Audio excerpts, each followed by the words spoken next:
Texture was wrong, not plastic. Something else underneath. When they called police, nobody believed them. Before we continue, I just want to say thank you for taking the time to hear my story. Quincy Williams and his friends walked into a fashion boutique in Demopolis, Alabama. They wandered to the back section, saw mannequins on display. One mannequin stopped Quincy cold. The face, the features, the crooked nose from a childhood accident. It looked exactly like his best friend Jaden, who'd been missing for 6 months. He touched the mannequin's face. The texture was wrong, not plastic.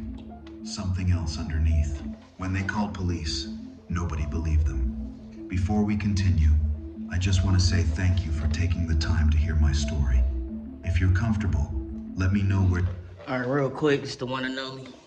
Back with another one. This one right, this one right here is about a young man named Jaden Pierce that was found out in the Deopolis. I hope I'm pronouncing that correctly. Deopolis, Alabama. Just a young man just following his dreams, wanting to be a model, went to a certain event and never returned the same. So this is a briefing right here, just a quick review, just a few clips, just to give you a briefing of what be really going on out here. How people just don't end up in sex trafficking rings. They don't just end up in organ harvesting, but they also end up in situations like this where they get turned to mannequins. So just look and listen, just a few clips, some of them longer than others. Greatly appreciate y'all. Like, share, subscribe, comment if you can. I greatly appreciate it.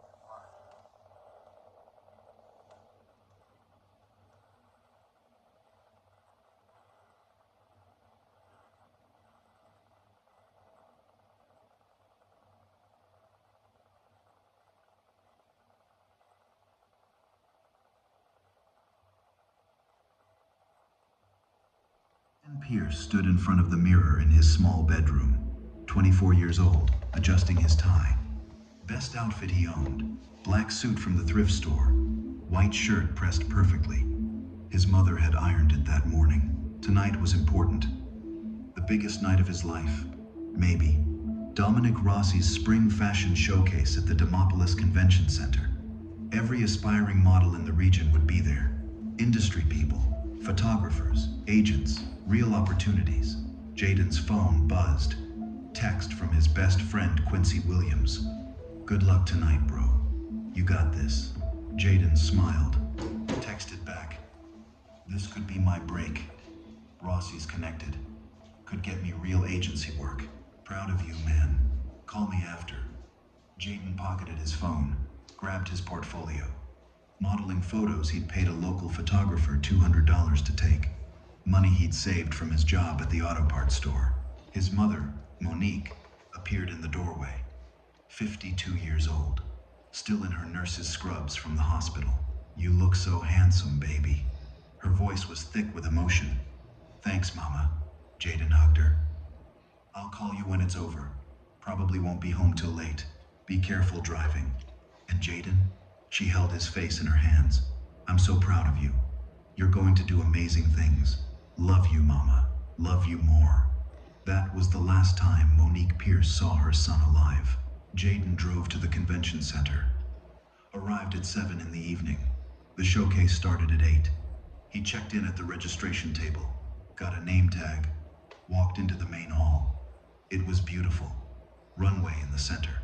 Lights, music, people everywhere. Models, photographers, fashion industry professionals. Dominic Rossi himself standing near the runway.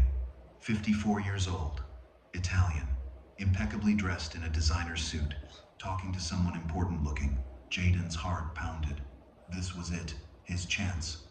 The showcase began. Models walked the runway. Jaden watched, studied, tried to network, talked to other aspiring models, exchanged numbers, took business cards. Around 10 o'clock, someone tapped his shoulder. Jaden Pierce? Jaden turned. It was Dominic Rossi, in person, standing right there. Yes, sir. That's me. Dominic smiled warmly, extended his hand.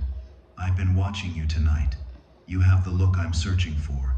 Excellent bone structure, perfect proportions. Have you done professional work? Just local shoots. I'm trying to break into the industry. I'd like to discuss an opportunity with you. Private consultation. I'm launching a new men's line. Looking for the right face, the right energy. You might be perfect. Dominic pulled out a business card. Expensive cardstock, gold lettering. Can you come by my studio tomorrow? Say 7 in the evening? It's the workshop behind my boutique, Rossi Couture, on Main Street. Jaden's hands shook as he took the card. Yes, absolutely. Thank you so much, Mr. Rossi. Call me Dominic. See you tomorrow, Jaden. This could be very good for your career.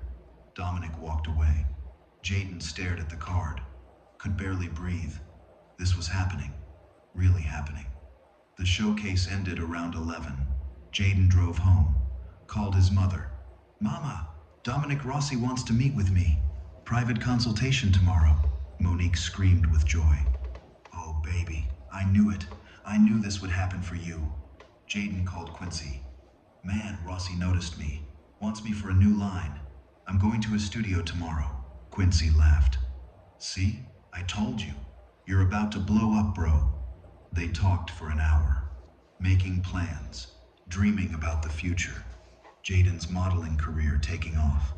Finally getting out of Demopolis. Making his mother proud. Proving everyone wrong who said he'd never make it. The next evening, March 17th, Jaden drove to Rossi Couture. Arrived at 7 exactly. Parked behind the building like Dominic had instructed. Found the workshop entrance. Dominic greeted him warmly. Jaden, come in, come in. The workshop was impressive. Professional lighting, backdrops, equipment. Dominic poured 2 glasses of champagne. To your future. Dominic raised his glass. Jaden hesitated. I don't really drink. Just 1 glass. To celebrate. This is vintage. Very expensive. You should experience it. Jaden took the glass. Sipped. It tasted good. Expensive. Like success. They talked about the industry. About Dominic's vision. About the men's line. About Jaden's potential. Jaden felt sleepy suddenly. The room tilted. I'm sorry. I don't know why I'm so tired. It's all right. Dominic's voice seemed to come from far away. Just rest. Just rest. Jaden's eyes closed. He didn't feel himself fall. Didn't feel anything at all. 3 days later, police found Jaden's car in the convention center parking lot. Keys in the ignition. Phone dead. No signs of struggle. Just empty. Monique filed a missing person report. Told police about the meeting with Dominic Rossi. Police checked. Dominic said yes. Jaden had come by. They'd talked about modeling. Jaden had left around 8:30. Seemed fine. Excited about opportunities. Police found no evidence of foul play. No witnesses. No leads. Checked Jaden's phone records. Bank accounts. Nothing suspicious. After 3 weeks, they closed the case. Concluded Jaden had left voluntarily. Probably went to Atlanta or New York for modeling opportunities. Young people did that. Chased dreams. Started over. Monique refused to believe it. Jaden called her every day. Every single day for 24 years. He wouldn't just leave without telling her, but she had no power, no money, no connections, just a mother's certainty that something was wrong. She searched anyway, for 6 months, filed new reports, called police weekly, hired a private investigator with money she didn't have. Investigation stalled when funds ran out. No one listened. No one helped. No one cared enough about another missing black man from Alabama. Jaden Pierce disappeared into statistics. Another cold case. Another unsolved disappearance. Another family left without answers. Until September. All right, real quick, that was just to give you a brief and give you the whole rundown of how Mr. Jaden Pierce met up with Mr. Dominic Rossi to discuss his potential modeling career. He went to the event, enjoyed the event, and as you can see, Dominic Rossi had a whole nother agenda for him, drugged him, and not too sure as to what happened next, but we're about to find out. Just keep looking and listening.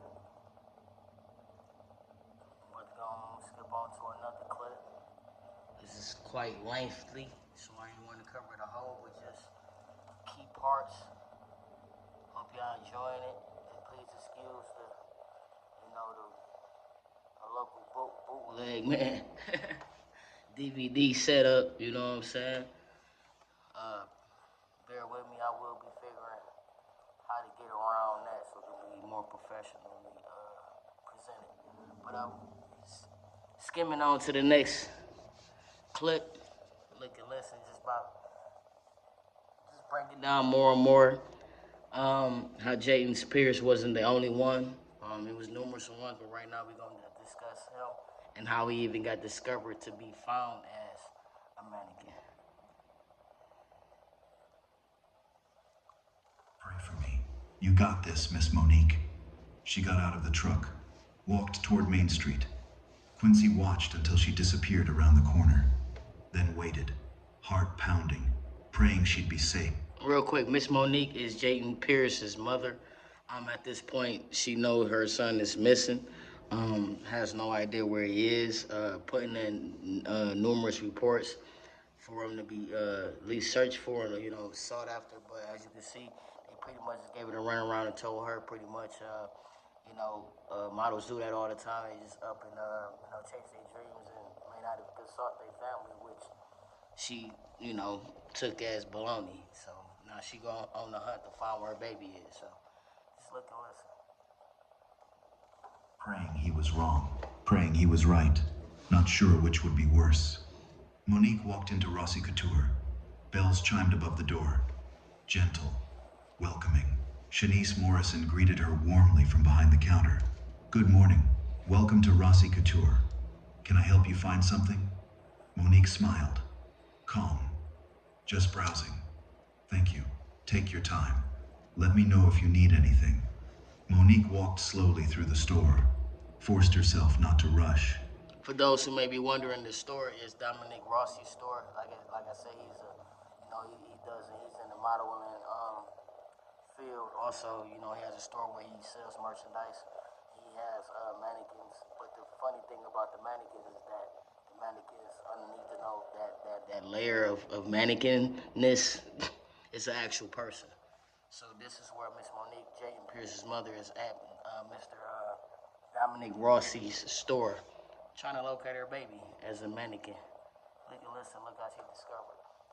A shout out to Jaden's Pierce friend. Damn it, I forget the name, but they're gonna mention it because he was one of the first people to go in this store and find his friend. So shout out to him. We all need friends like that who don't let up on trying to find out what happened to their people. But look and listen, this Miss Monique, the mother, trying to find out what's going on with her baby. Natural. Interested customer. Nothing more. The front section. Women's clothing. She touched fabrics, examined price tags, made interested noises, moved methodically, patiently, even though her heart was pounding, even though every instinct screamed to run to the back section immediately.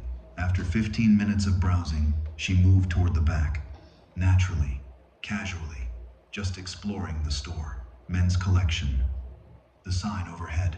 Clearance section. Dim lighting. 5 mannequins displayed in the corner area. Her eyes found him immediately. Far corner. Male mannequin. Black. Wearing a charcoal gray designer suit. Monique's world stopped spinning. That was Jaden, her baby, her son, her everything. The face she'd held as a newborn. Red and screaming and perfect. The face she... This is where Miss Monique discovers that the mannequin resembles her son to the T. Kissed goodnight for 18 years. Jaden Smith, that is. I'm sorry, Jaden. I'll say Jaden Smith. I'm sorry. Jaden Pierce, excuse me. The face she'd watched grow from baby to boy to man. The face she'd stared at in photos for 6 months, memorizing every detail in case he came home. The crooked nose. She was there when it broke. Age 12. Bike accident in front of the house. She'd heard the crash. Run outside. Found him crying on the pavement. Drove him to the emergency room. Held his hand while they set it. It healed crooked. Gave his face character. Made him unique. The scar above his left eyebrow. Age 5, chicken pox. She told him not to scratch, put medicine on the spots, but he'd scratched anyway when she wasn't looking. Left a small scar, permanent reminder of a childhood illness. The mole on his left cheek. Birthmark. He'd had it since birth. She remembered the nurse pointing it out. He's got a little beauty mark. Monique had kissed it every day when he was a baby. This was Jaden. This was her son. Monique's legs gave out. She grabbed a nearby clothing rack, held on, forced herself to breathe, to not scream, to not collapse, to not alert everyone that something was wrong. She had to be smart, had to be careful, had to confirm before they kicked her out too. Monique forced herself to move closer, pretended to examine the suit the mannequin was wearing, getting within 2 feet, close enough to study the face properly. The surface looked coated, not the smooth plastic shine of regular mannequins, something underneath, a texture that was wrong, off, unnatural. She reached out carefully, adjusted the mannequin's collar. Legitimate reason to touch, customer examining the product. Her fingers brushed the neck, just for a second, just enough. The temperature was wrong, slightly warm, not room temperature. Mannequins should be cool, should match the air around them. And the texture underneath the coating, not hard plastic, something else, something that felt like skin, preserved skin, treated skin, but skin. Monique pulled her hand back, took out her phone, pretended to be texting while actually taking photos. Multiple angles, the face, profile, the nose, the scar, the mole, everything. Evidence, proof, something to show police. She stepped back, looked at the other mannequins briefly, forced herself to, had to act normal, just a customer browsing. Then she moved to a different section, women's clothing, browsed for another 10 minutes, selected a small item, a scarf, $20, established herself as a legitimate customer, not just someone lurking. At the register, Shanice rang up the purchase. Did you find everything okay? Yes, thank you. Monique's voice was steady. Amazing what terror and determination could do. Beautiful store. Thank you so much. Have a wonderful day. Monique walked out. Calm, controlled. Made it around the corner. 2 blocks to Quincy's truck. Climbed in. Closed the door. Collapsed. Sobbing. Body shaking. Making sounds she didn't know a human could make. Sounds of a mother's heart breaking. Of 6 months of hope dying. Of knowing the worst truth imaginable. Quincy held her. Let her cry. Didn't ask questions. Already knew the answer from her reaction. When she could speak, when the sobs subsided enough for words, Monique looked at him with eyes that had died. That's my son. That's Jaden. Oh God, Quincy. What did they do to my baby? What did they do? Tuesday afternoon. One thing about a parent, especially a mother, they don't know who their baby are. They don't know exactly who their baby is, you know. And also, you ever heard a cry from a mother, especially a parent, parent period, especially a mother. The cry is a different type of cry, especially when about their baby. Some type of harm been done to them. It's a cry you don't want to hear. We gonna skim right along. That's just the breakdown right there. The mother confirming that that's her son, but she doesn't have solid proof just yet, as far as evidence that can be upheld to show that they not tripping. That's actually their people, and they need answers immediately and some justice. So we skimming on to the next part.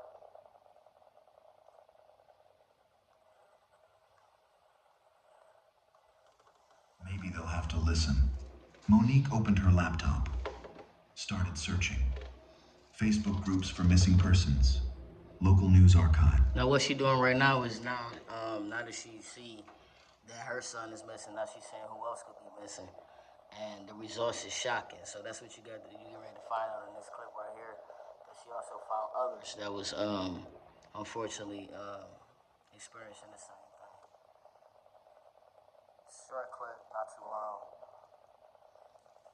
A couple more clips, honestly, like truthfully, literally, a couple more clips and we're gonna close this up. And also give a shout out to those who ended up in this situation down in Demopolis, Alabama. Shout out to y'all. Missing person databases. Alabama Bureau of Investigation reports. She searched for hours. Quincy stayed, helped, both of them digging through reports, looking for patterns, and they found them. 8 other young black men, ages 22 to 29, all aspiring models, all from Alabama and surrounding states. All attended fashion events in Demopolis between 2014 and 2018. All disappeared. All cases went cold. Trey Morrison, 25, disappeared June 2016 after Rossi's summer showcase. Khalil Jefferson, 27, disappeared November 2016 after Rossi's fall collection event.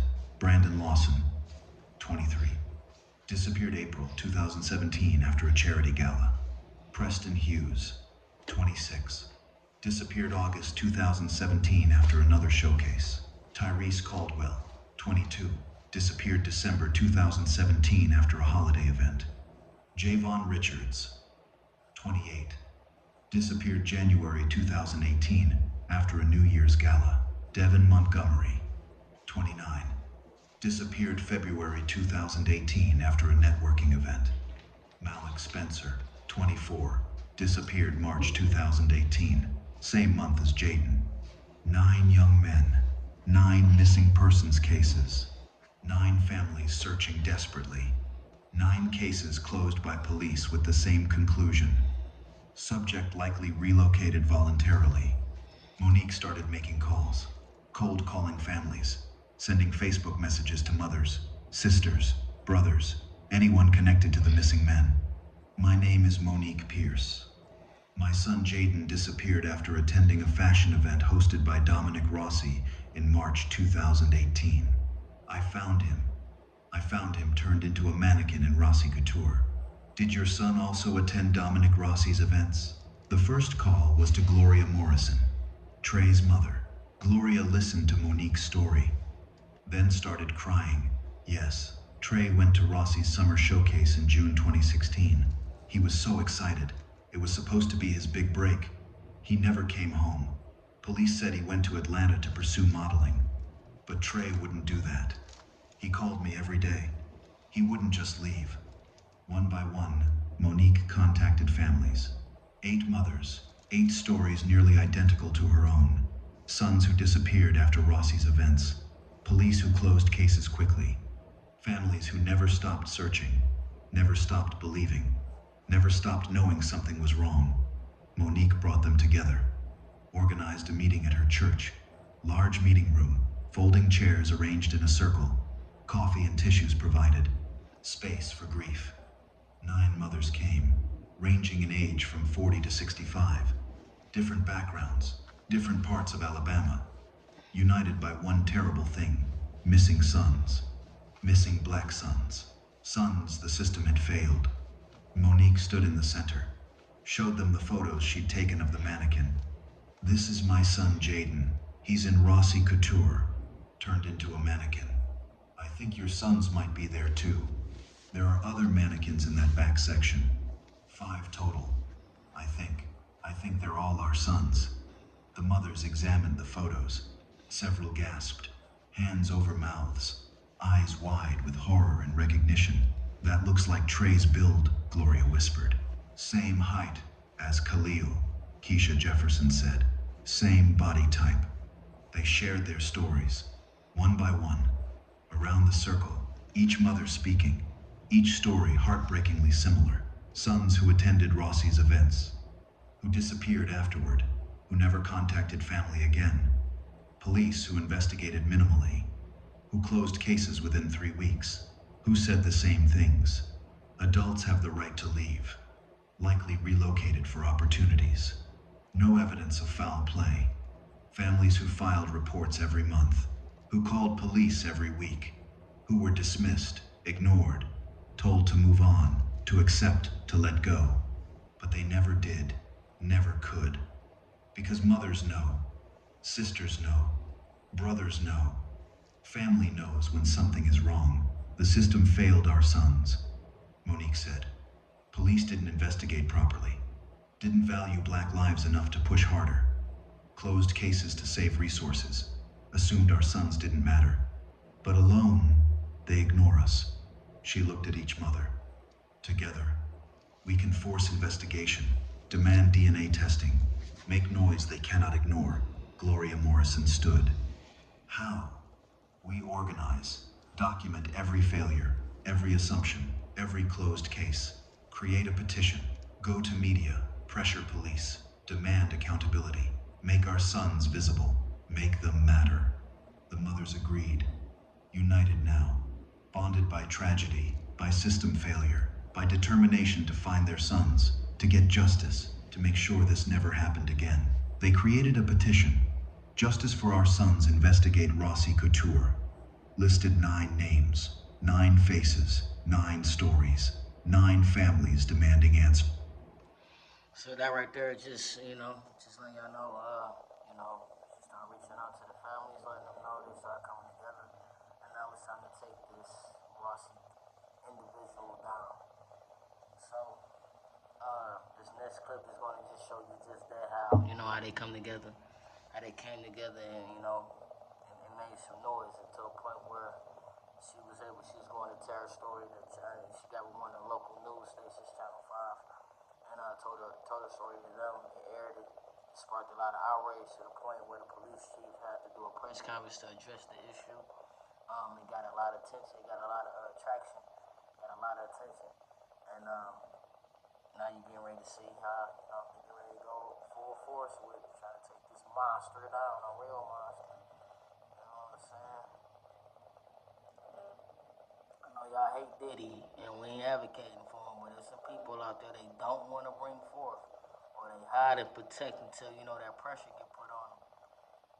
That's way worse than Diddy, bro. Like real talk. But we ain't letting nothing slide. I ain't saying let niggas slide, cause whatever. But I'm just saying we gonna address it. We gonna have to address it all. Look and listen.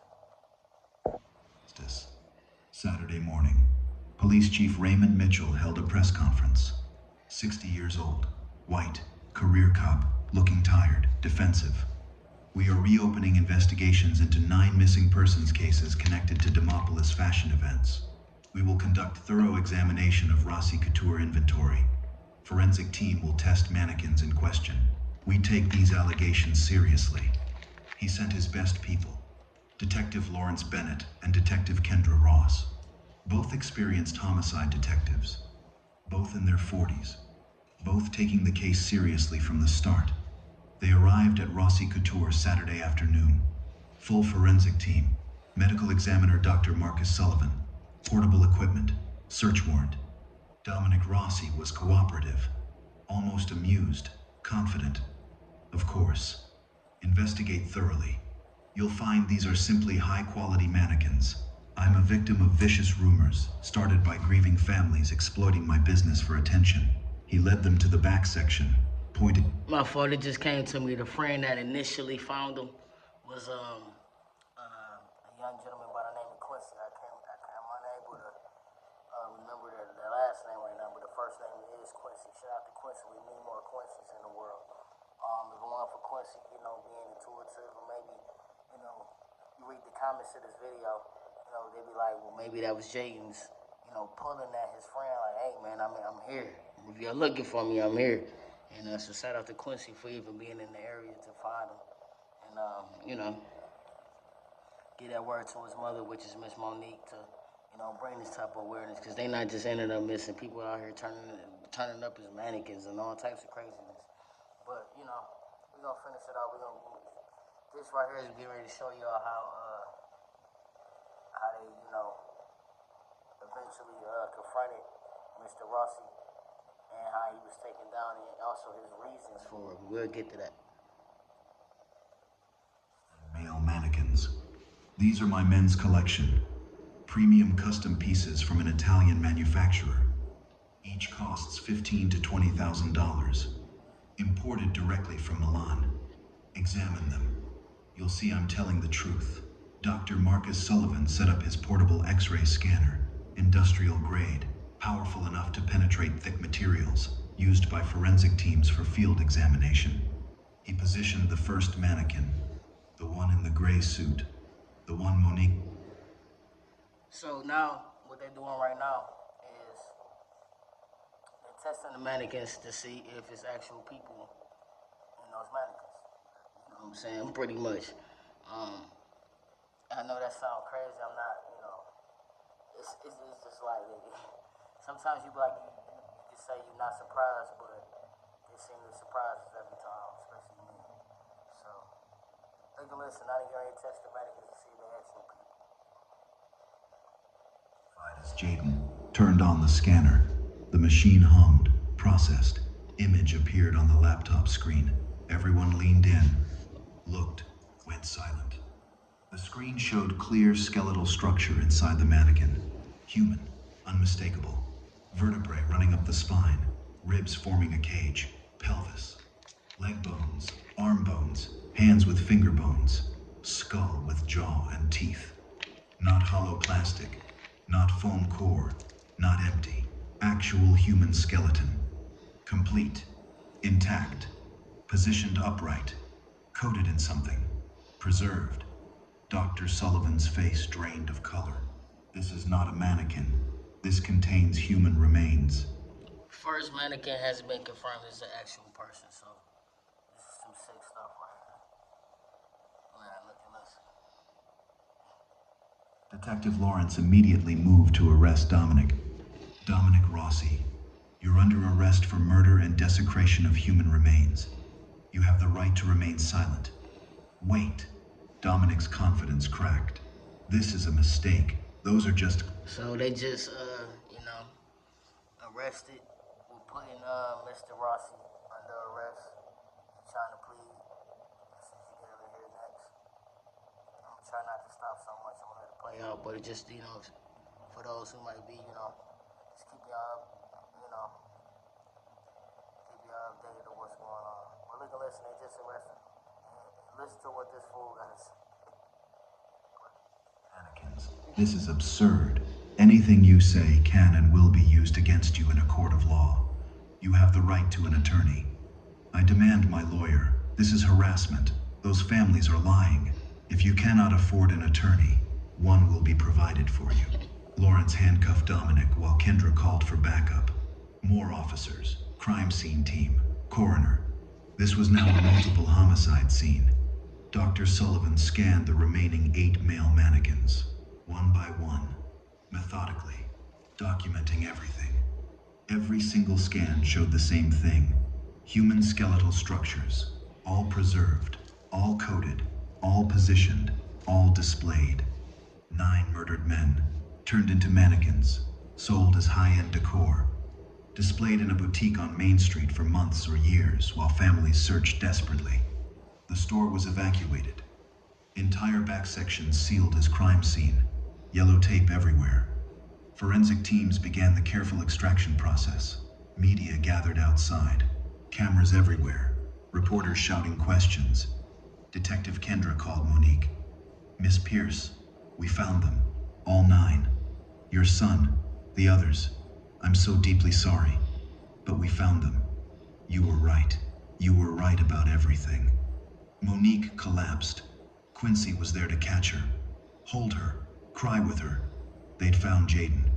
After 6 months of searching, after police dismissed them, after being threatened and banned and ignored, they'd found him. But the truth was unbearable. Jaden hadn't left, hadn't moved to Atlanta, hadn't chased his dreams. He'd been murdered, turned into decoration, displayed 3 miles from his mother's house while she searched. While she cried, while she begged police to look harder, he'd been there, the whole time, and nobody had cared enough to find him. Until now. Until the families refused to be silent. Until they organized. Until they forced the system to listen, to care, to act. The other 8 families received So yes, you heard correctly. Mr. Jaden Pierce is only 3 miles away from his mother.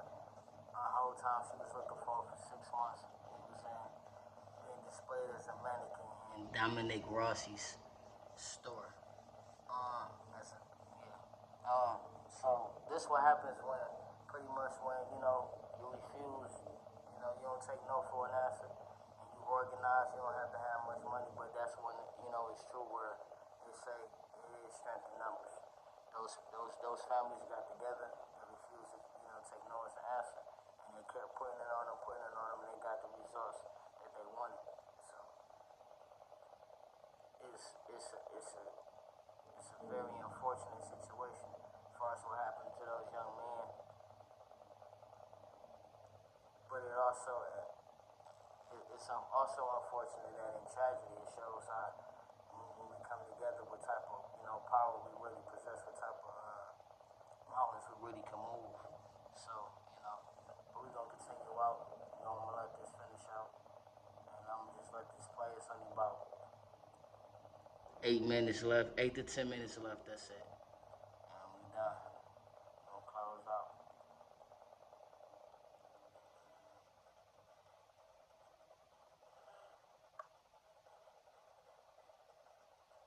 Room. Gray walls, metal table, 2 chairs, camera in corner recording everything. Dominic Rossi sat composed. Now this right here is where Dominic Rossi is getting ready to be interrogated. He's under investigation. Getting ready to be interrogated. You're getting ready to hear his reasons for doing what he did. Hands folded. Lawyer beside him telling him to stay silent. But Dominic waved the lawyer off. I want to talk. People need to understand. Detective Lawrence Bennett sat across from him. 48 years old, 20 years in homicide. Seen terrible things. But this was different. Why did you kill 9 young men, Mr. Rossi? Dominic's expression was serene, almost peaceful. I didn't kill them. I transformed them, elevated them, made them eternal. Lauren. The picture you see right there is Mr. Rossi. The other main picture you've been seeing of the young man is obviously Jayden Pierce, and the one young man you just seen, the other young man, the darkest skin, I believe that's Quincy. And this right here you're looking at is Dominic Rossi, the one who came up with the bright idea to turn these young men into mannequins and display them in the store. You're gonna hear his reason why right now. Glances with Detective Kendra Ross standing by the door, both thinking the same thing. This man is insane. Transformed them how? Dominic leaned forward, eager to explain. I've studied ancient practices for 30 years, part of an occult study group. We researched sacred rituals from cultures throughout history. Preservation of beauty, sacrifice at peak perfection. His eyes were clear, rational, completely convinced of his beliefs. Male models represent peak human form, physical perfection, beautiful, perfect. But it's temporary. Age destroys it. Beauty fades. Youth dies. What remains? Nothing. So you killed them? I preserved perfection, made it eternal. These young men were at their peak. Perfect bone structure, perfect energy, perfect beauty. I captured that moment, made it last forever. Kendra spoke from her position by the door. How did you choose them? They came to my fashion events. I host 4 shows yearly at the convention center. Charity galas, industry networking. Young models attend hoping for connections, opportunities. Dominic's voice became almost dreamy. I observed them, studied them. I could sense which ones were spiritually chosen. Perfect proportions, perfect features, perfect energy. Special, meant for transformation. What happened at your workshop? I'd invite them for private consultation, exclusive opportunity. They were excited, ambitious, came willingly. I'd offer champagne, vintage, expensive. They'd drink it, thank me. Then the medicine would take effect. They'd become sleepy. I'd help them lie down. They'd fall asleep peacefully, no pain, no suffering. Lawrence kept his voice steady. Then what? Then I performed the preservation ritual. Traditional methods. I learned during my mortician training 20 years ago. Proper technique, professional standards. Drain, preserve, position, then coating. Multiple layers. Creates a surface like fiberglass, looks like mannequin, feels like mannequin to casual touch. Why display them in your store? Dominic looked confused by the question, like the answer was obvious. Public display completes the ritual. They must be seen, admired, worshipped unknowingly by observers. That transfers their perfection, elevates everyone who sees them, benefits the whole community. You told your staff never to touch them. Yes, I said. They were expensive custom pieces, $15,000 to $20,000 each. Staff respected that. I maintained them personally, cleaned them, positioned them, made sure they remained perfect. Did anyone help you? Kendra asked. No, this was my calling, my sacred work. The occult study group I mentioned disbanded years ago. Most members moved on, but I continued practicing, alone. This was my personal ritual, my transformation, my gift to these young men. He showed no remorse, no guilt, no understanding that he'd done anything wrong, actually believed he'd created art, given his victims eternal life, elevated them through murder and desecration. Lawrence stood. Dominic Rossi, you're being charged with 9 counts of first-degree murder, desecration of human remains, operating a criminal enterprise. You'll be held without bail pending trial. Dominic remained calm as they led him to a cell, still convinced he was right, that the world simply didn't understand his vision, his art, his sacred calling. In the observation room, Quincy and Monique had watched everything through the one-way glass, heard Dominic's explanation, his calm description of murdering their sons, his complete lack of remorse. Monique was shaking. Quincy held her, both crying, both devastated, but also relieved. Finally, someone believed them. Finally, there was evidence. Finally, justice was coming. Over the next week, Dr. Marcus Sullivan worked around the clock with his forensic team, carefully extracting DNA samples from all 9 mannequins. The process was delicate, complicated. The coating was thick, professional grade, multiple layers of preservation materials and protective coating, but they drilled tiny access points, extracted tissue samples from less coated areas, sent samples to the state crime lab. Results came back over several days, one by one, each confirmation devastating and confirming. Jaden Pierce, 24, disappeared March 17th, 2018. DNA matched Monique's sample, confirmed. Trey Morrison, 25, disappeared June 12th, 2016. DNA matched Gloria's sample, confirmed. Now right here, just giving a rundown of the 9 young men that was found. Dominic Rossi, store as Mannequins. Just give him a shout out right now. Give him a long live. I was gonna shout him out, but the video already did it for me, so I might come and do it again. But we're just gonna close it out right here. Appreciate y'all. Faceless Chronicles. Lil Jefferson, 27, disappeared November 8th, 2016. DNA matched Keisha's sample, confirmed. Brandon Lawson, 23, disappeared April 19th, 2017, confirmed.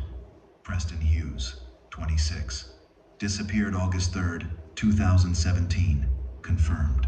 Tyrese Caldwell, 22, disappeared December 14th, 2017, confirmed. Javon Richards, 28, disappeared January 21st, 2018, confirmed. Devin Montgomery, 29, disappeared February 9th, 2018, confirmed. Malik Spencer, 24, disappeared March 18th, 2018, one day after Jaden, confirmed. 9 identified victims, all black male models, ages 22 to 29. All attended Dominic Rossi's fashion events. All murdered, all turned into mannequins, all displayed publicly for months or years. Some for as long as 2 years. 2 years standing in that boutique, walked past by thousands, admired by customers, Called beautiful, called perfect, called art. While families searched desperately, while mothers cried every night, while police dismissed their concerns, while the system failed them over and over. Detective Lawrence made the phone calls personally. 9 families, 9 conversations, 9 moments of unbearable finality. He called Monique first. Miss Pierce, DNA testing confirms the mannequin in Rossi Couture is your son, Jaden. I am so deeply sorry. His remains will be released for proper burial after evidence collection completes. Monique already knew, had known since she saw that mannequin. But confirmation was different. Final. No more hope. No more maybe he's alive somewhere. No more possibility of miracle. Definite.